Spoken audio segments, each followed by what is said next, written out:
Bale ಸಿಗುವಂಥದ್ದು ಬಹಳ ದೂರ ಇದೆ. ಹೀಗಾಗಿ ಬೇಲ್ ಸಿಗುವಂಥ ಸಾಧ್ಯತೆಗಳು ಕಡಿಮೆ ಇದೆ. ಜೊತೆಗೇನು ಅಂದರೆ ನನಗೆ ಕಂಬಳಿ ಬೇಕು, ನನಗೆ ಹೊದಿಕೆ ಬೇಕು, ನನಗೆ ಹಾಸ್ಕೊಳ್ಳಬೇಕು ಅಂತ ಒಂದೇ ಸಮನೆ ದರ್ಶನ್ ಅಂಗಲಾಚ್ತಾನೇ ಇದ್ದಾರೆ. ಎಷ್ಟರ ಮಟ್ಟಿಗೆ ಅವರಿಗೆ ಜಯ ಸಿಕ್ಕಿದೆ ಅದರಲ್ಲಿ ನಿಮಗೆ ಗೊತ್ತಿದೆ. ಇದೆಲ್ಲದರ ನಡುವೆ ಎಲ್ಲೋ ಒಂದು ಕಡೆಗೆ ಈ ಗದ್ದಲ ಗಲಾಟೆ ಜೈಲಿನ ಒಳಗೂ ಕೂಡ ಮುಂದುವರೆದಿದೆಯಾ. ಆ ದರ್ಪ ದೌಲತ್ತನ್ನು ಇನ್ನೂ ಕೂಡ ತೋರಿಸ್ತಾ ಇದ್ದಾರೆ ದರ್ಶನ್.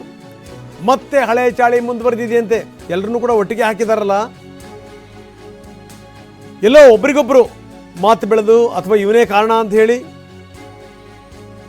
ಸಹ ಖೈದಿಗಳಿಗೆ ಹಿಂಸೆ ಆಗಿದೆ, ಹಿಂಸೆ ಕೊಟ್ಟಿದ್ದಾರೆ.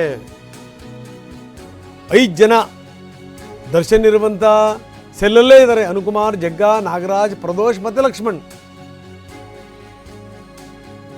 ಎಲ್ಲಾದರೂ ಏನಾದರೂ ಡಿಪ್ರೆಷನ್ ಏನಾದರೂ ಕಾಡ್ತಾ ಇದೆಯಾ ದರ್ಶನ್ಗೆ? ಸಿನಿಮಾ ಬಿಡುಗಡೆ ಆಗ್ತಾ ಇದೆ, ಇಂಥ ಸಂದರ್ಭದಲ್ಲಿ ನಾನಿಲ್ಲ, ಮುಂದೆ ಏನು ಕತೆ? ಮಲಗದಂಥ ಸಂದರ್ಭದಲ್ಲಿ ಒದ್ರಂತೆ, ಮಲಗದವ್ರಿಗೆ ಒದ್ದು ಎಬ್ಬಿಸ್ತಾರಂತೆ, ಹಿಂಸೆ ಕೊಡ್ತಾರಂತೆ. ಈ ರೀತಿಯ ಕಂಪ್ಲೇಂಟ್ ಶುರುವಾಗಿದೆ.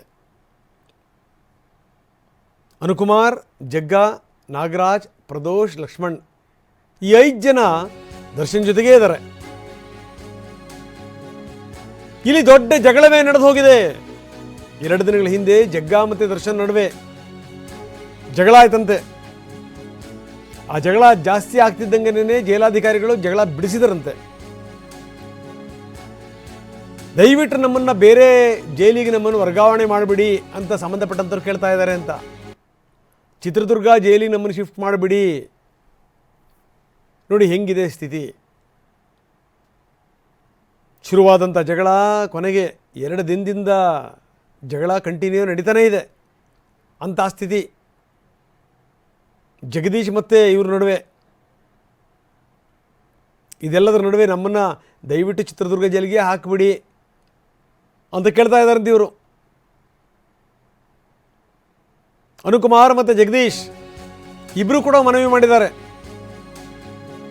ಇನ್ನು ವಕೀಲರ ನೇಮಕದ ವಿಚಾರಕ್ಕೆ ಸಂಬಂಧಪಟ್ಟಂಗೂ ಕೂಡ ಜಗಳ ಆಗಿದೆ.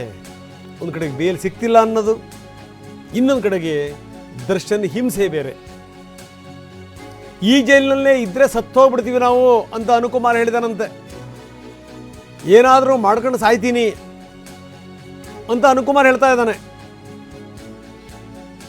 ಹಿಂಗಾಗೇನು ಅಂದರೆ ದರ್ಶನ್ ಸೆಲ್ ಮೇಲೆ ತೀವ್ರ ನಿಗಾ ಇಡಲಾಗಿದೆ. ಎಚ್ಚರಿಕೆಯಿಂದ ಇದ್ದಾರೆ ಅಧಿಕಾರಿಗಳು. ಮತ್ತೇನಾದರೂ ಮೈ ಮೇಲೆ ಬಂದುಬಿಟ್ರೆ ಗತಿ ಏನು? ಹಾಗಾಗಿ ಇನ್ನೊಂದಿಷ್ಟು CCTV ಕ್ಯಾಮ್ರಾಗಳನ್ನು ಅಳವಡಿಸಬೇಕು ಅಂತ ಕೂಡ ಯೋಚನೆ ಮಾಡಲಾಗ್ತಾ ಇದೆ. ಒಂದು ಬೇಲ್ ಸಿಗ್ತಿಲ್ಲ, ಇನ್ನೊಂದು ವಕೀಲರ ನೇಮಕದ ವಿಚಾರಕ್ಕೆ ಸಂಬಂಧಪಟ್ಟಂಗೆ ಸಮಸ್ಯೆಗಳು 1-2 ಇದೆಯಾ. ಎಲ್ಲ ಬಡವರು ಮಕ್ಕಳು, ಅವರಿಗೆ ಲಾಯರ್ಗಳಿಗೆ ಫೀಸ್ ಕೊಡೋಕ್ಕಾಗ್ತಾ ಇಲ್ಲ ಅಂಥ ಸ್ಥಿತಿ. ಅಪ್ಪ ಅಮ್ಮ ಸಾಯ್ತಾ ಬಿದ್ದಿದ್ದಾರೆ. ಮನೆಯವ್ರ ಸತ್ತಾಗ ಹೋಗಬೇಕು ಬರಬೇಕು. ಜೀವನದ ಕೊನೆಯ ತನಕ ಚಿಂತೆ ಇರುತ್ತೆ. ನನ್ನಿಂದನೇ ನಮ್ಮಪ್ಪ ಹೋಗ್ಬಿಟ್ರೋ ಹಿಂಗೆ ಕತೆನೋ, ನನ್ನಿಂದಾಗಿ ತಂದೆ ತಾಯಿಗಳಿಗೆ ಹಿಂಸೆ ಆಯ್ತೇನೋ.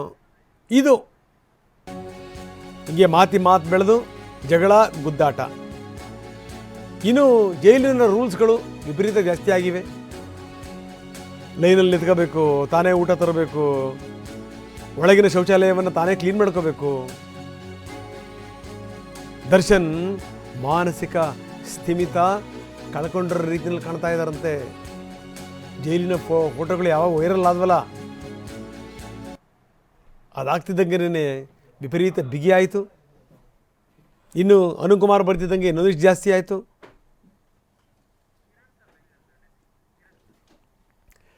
ಬನ್ನಿ ನಮ್ಮ ಕ್ರೈಮ್ ಕಿರಣ್ಗೆ ನಮ್ಮೊಂದಿಗೆ ನೇರ ಸಂಪರ್ಕದಲ್ಲಿದ್ದಾರೆ. ಕಿರಣ್, ಏನಿದು ಕತೆ? ಇದು ಏನಾದರೂ ಸಿನಿಮಾ ಬಿಡುಗಡೆ ಆಗ್ತಾ ಇದೆ, ಏನು ನಾನು ಹೊರಗಡೆ ಇಲ್ಲ ಅನ್ನುವಂಥದ್ದು ಏನಾದರೂ ಕಾಡ್ತಾ ಇದೆಯಾ? ಜೊತೆಗೇನು ಅಂದರೆ ಇನ್ನು ಎಷ್ಟು ದಿವಸ ಈ ಸೆರೆವಾಸ ಅಂತ, ಜೊತೆಗೇನಂದ್ರೆ ಅಲ್ಲಿರುವಂಥ ಹಿಂಸೆ. ಯಾಕಂದರೆ ಒಂದು ಜೀವನಕ್ಕೆ ಒಗ್ಕೊಂಡ ಮೇಲೆ ಇನ್ನೊಂದು ಜೀವನಕ್ಕೆ ಒಗ್ಕೊಳ್ಳುವಂಥದ್ದು ಭಾಳ ಕಷ್ಟ.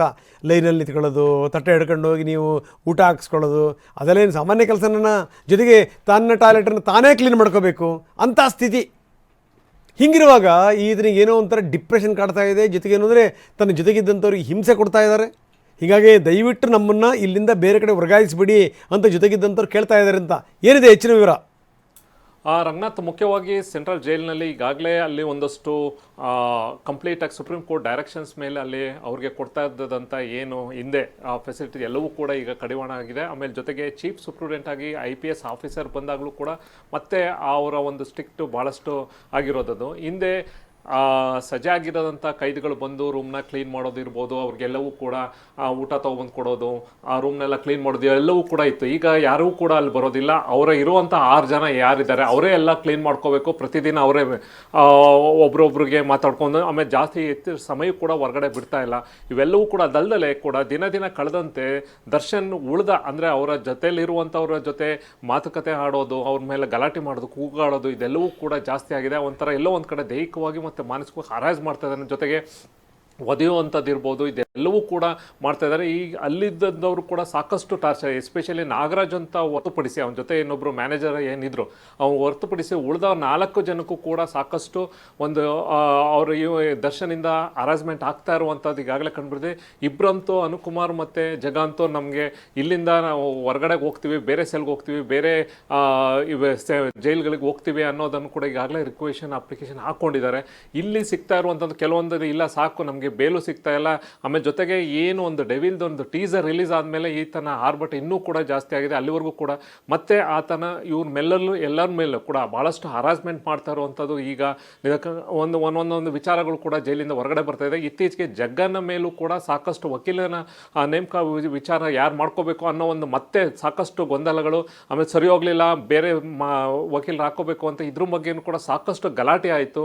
3 ದಿನಗಳ ಹಿಂದೆ ಸಾಕಷ್ಟು ಗಲಾಟೆಯಾಗಿ ಜಗ್ಗನ ವಿರುದ್ಧ ಅಂದರೆ ಎಲ್ಲರೂ ಕೂಡ ಆತನ ಮೇಲೆ ಕೂಡ ಗಲಾಟೆ ಮಾಡಿ ಆತನಿಗೆ ಒಡೆಯೋ ಮಟ್ಟಕ್ಕೆ ಹೋಗಿ ನಂತರ ಇಮಿಡಿಯೇಟ್ ಆಗಿ ಜೈಲು ಸಿಬ್ಬಂದಿಗಳು ಆ ಒಂದು ಗಲಾಟೆ ಮಾಡ್ತು. ಅಂದರೆ ಪ್ರತಿದಿನ ಕೂಡ ಗಲಾಟೆ, ಕೂಗಾಟ ಅಥವಾ ಇದೆಲ್ಲವೂ ಕೂಡ ನಡೀತಾ ಇರುವಂಥ ಜೈಲ್ ಒಳಗಡೆ, ಆ ಸೆಲ್ ಒಳಗಡೆ ಕಂಡು ಬರ್ತಾ ಇದೆ. ಇಲ್ಲಿ ಈಗ ಎಕ್ಸ್ಟ್ರಾ ಅಡಿಷನಲ್ ಆಗಿ ಸಿಬ್ಬಂದಿಗಳನ್ನ ಮತ್ತೆ ಬಾಡಿ ಕ್ಯಾಮ್ ಹಾಕುವಂಥದ್ದು ಮತ್ತೆ ಕ್ಯಾಮ್ರಾಗಳನ್ನ ಫಿಕ್ಸ್ ಮಾಡಿರುವಂಥದ್ದು ಈಗಾಗಲೇ ಕಂಡು ಬರ್ತಾ ಇದೆ. ಯಾವುದೇ ರೀತಿ, ಯಾಕೆಂದರೆ ಅವ್ರನ್ನ ಮತ್ತೆ ಬೇರೆ ಶಿಫ್ಟ್ ಮಾಡೋದಕ್ಕಿಂತ ಈಗ ಸಂಬಂಧಪಟ್ಟಂತೆ ಅವರವರಲ್ಲೇ ಕೂಡ ಅಂಡರ್ಸ್ಟ್ಯಾಂಡಿಂಗ್ ಇಲ್ಲ. ಮುಂಚೆ ಫಸ್ಟ್ ಭಾಳ ಚೆನ್ನಾಗಿದ್ರು, ಒಟ್ಟಿಗೆ ಕೇರ ಮಾಡ್ತಾಯಿದ್ರು, ಎಲ್ಲವೂ ಕೂಡ ಮಾಡ್ತಾಯಿದ್ರು, ಮಾತುಕತೆ ಮಾಡ್ತಾರೆ. ಈಗ ಮಾತುಕತೆ ಮಾಡುವಂಥ ಸ್ಥಿತಿಲಿ ಒಬ್ರಿಗೊಬ್ರಿಗೂ ಇಲ್ಲ. ಅವರು ಬೆಳಗ್ಗೆ ಎದ್ದು ಮುಖ ನೋಡೋದು ಇಲ್ಲ. ಇರೋವಂಥ ಸಣ್ಣದ 20-30 ಏನು ಒಂದು ರೂಮ್ ಇದೆ 20x30 10ಅಲ್ಲಿ ಆ ಒಂದು ಸೈಜಲ್ಲಿ ಇರುವಂಥದ್ದೇ ಒಬ್ರೊಬ್ರು ಮುಖನೂ ಕೂಡ ನೋಡ್ತಾ ಇಲ್ಲ, ಒಬ್ರೊಬ್ರು ಮಾತಾಡ್ತಾ ಇಲ್ಲ. ಜೊತೆಗೆ ಈ ಅಲ್ಲಿ ವಿಚಾರಗಳನ್ನೂ ಕೂಡ ಕೇಸ್ ಬಗ್ಗೆಯೂ ಕೂಡ ಒಬ್ರೊಬ್ರಿಗೂ ಕೂಡ ಚರ್ಚೆ ಮಾಡ್ತಾ ಇಲ್ಲ. ಇದೆಲ್ಲವೂ ಕೂಡ ಈಗ ಅಲ್ಲಿಯ ಒಂದು ವಾತಾವರಣ ಕ್ರಿಯೇಟ್ ಆಗಿ ಕಂಪ್ಲೀಟಾಗಿ ನಾವು ಬೇರೆ ಕಡೆ ಶಿಫ್ಟ್ ಆಗಬೇಕು ಅನ್ನೋದು ಜೊತೆಲಿದ್ದಂಥ ದರ್ಶನ್ ಜೊತೆಲಿದ್ದವರೇ ಕೂಡ ಈಗಾಗಲೇ ಆ ಒಂದು ಮನಸ್ಸಿನಿಂದ ಮತ್ತೆ ಆತ್ಮಹತ್ಯೆ ಮಾಡ್ಕೋಬೇಕು ಅನ್ನೋ ಸ್ಥಿತಿಗೆ ಕೂಡ ಮಾತಾಡ್ತಾ ಇದ್ದಾರೆ. ನಾನು ಸಾಯೋದೇ ವಾಸಿ ಅನ್ನೋ ರೀತಿಯಲ್ಲಿ ಕೂಡ ಅಲ್ಲಿ ಮಾತುಕತೆ ಇದೆ. ಜಗ್ಗ ಈ ಹಿಂದೆ ಶಿವಮೊಗ್ಗ ಜೈಲಿನಲ್ಲೂ ಕೂಡ ಇದ್ದಾಗ ಅವನು ಆತ್ಮಹತ್ಯೆ ಮಾಡ್ಕೊಂಡಿದ್ದ ಅನ್ನೋ ಒಂದು ಕೂಡ ಈಗ ಈ ಒಂದು ವಿಚಾರ ಹೊರಗಡೆ ಬರ್ತಾ ಇದೆ. ಮತ್ತೆ ಇಲ್ಲೂ ಕೂಡ ನಾನು ಮಾಡ್ಕೋಬೇಕು ಅಂತ ಆತನು ಕೂಡ ಹೇಳ್ತಾ ಇದ್ದಾನೆ. ಇವೆಲ್ಲವೂ ಕೂಡ ವಿಚಾರಗಳು ಕೂಡ ಒಬ್ರೊಬ್ರಿಗೆ ದರ್ಶನ್ ನಾಗರಾಜ್ ಅವನು ಹೊರತುಪಡಿಸಿ ಉಳಿದವರು ಯಾರ ಹತ್ರನೂ ಕೂಡ ಅಲ್ಲಿ ಆ ಮನಸ್ತಾಪ ಮಾಡಿಕೊಂಡು ಜಗಳ ಮಾಡಿಕೊಂಡು ಕಂಟಿನ್ಯೂಸ್ ಆಗಿರುವಂಥದ್ದು ಕಂಡು ಬರ್ತಾ ಇದೆ ರಂಗನಾಥ್. ಓಕೆ, ಇದೇ ರೀತಿಯ ಸ್ಥಿತಿಗತಿಗಳಾದರೆ ಮುಂದೆ ಏನು ಅನ್ನೋದು ಕೂಡ ಇದೆ. ಯಾಕಂದರೆ ನೋಡಿ, ಈಗ ಹೆಂಗೋ ಒಳ್ಳೆಯ ನಡತೆಯನ್ನು ತೋರಿಸಿ ಮುಂದಿನ ದಿನಗಳಲ್ಲಿ ಏನಾದರೂ ಬೇಲ್ ಸಿಕ್ಕಿರೋದೊಂದು ಅದೃಷ್ಟ. ಇದೆಲ್ಲದೂ ಕೂಡ ಮುಂದಿನ ಆಗುಹೋಗುಗಳು ಮತ್ತು ಆ ಪ್ರಕ್ರಿಯೆಗಳ ಮೇಲೆ ಪರಿಣಾಮ ಬೀರುತ್ತೆ ಅಂತ ಗೊತ್ತಿಲ್ವಾ? ಅಥವಾ ಏನಾದರೂ ಈ ಮಾನಸಿಕ ಸಮಸ್ಯೆಗಳೇನಾದರೂ ಇದೆಯಾ ಕಿರಣ್? ಯಾಕಂದರೆ ಹೀಗೆ ಚೆನ್ನಾಗಿದ್ದಂಥವ್ರು ಜೈಲೊಳಗಡೆ ಸೇರ್ಕೊಂಡ್ಬಿಟ್ರೆ ಭಾರಿ ಕಷ್ಟ ಆಗಿಬಿಡುತ್ತೆ. ಡಿಪ್ರೆಷನ್ ಏನಾದರೂ ಕಾಡ್ತಿರ್ಬೋದಾ? ಖಂಡಿತ ಇದ್ದೇ ಇರುತ್ತೆ. ಯಾಕೆಂದರೆ ಹೊರಗಡೆ ಫಿಲಿಮ್ ಅವ್ರದ್ದು ರಿಲೀಸ್ ಆಗ್ತಾ ಇದೆ, ಜೊತೆಗೆ ಒಳ್ಳೆ ಒಪಿನಿಯನ್ ಕೂಡ ಬರ್ತಾ ಇದೆ. ಈಗ ಸಂಬಂಧಪಟ್ಟಂತ ಫಿಲಿಮ್ ಟೀಸರ್ ಬಗ್ಗೆ ಕೂಡ ಸಾಕಷ್ಟು ಇದು ಬರ್ತಾ ಇದೆ. ಆ ವಿಚಾರಕ್ಕೂ ಕೂಡ ಒಳಗಡೆ ಅವ್ರಿಗೆ ಮಾಹಿತಿ ಸಿಗ್ತಾ ಇದೆ. ಇನ್ನು ಸಕ್ಸಸ್ ಆಯಿತು ಅಂದರೆ ಇನ್ನು ಬೇರೆ ರೀತಿಯ ವರ್ತನೆ ಐತೆ. ಮತ್ತು ಜೊತೆಲಿದ್ದವರು ಕೂಡ ಅವ್ರದ್ದು ದರ್ಶನ್ದು ಅಂತ ಅಂದರೆ ಇನ್ನು ಉಳಿದಂಥ 5 ಜನರದ್ದು ಇನ್ನೊಂದು ಅವ್ರವ್ರ ಕತೆ ಇದೆ.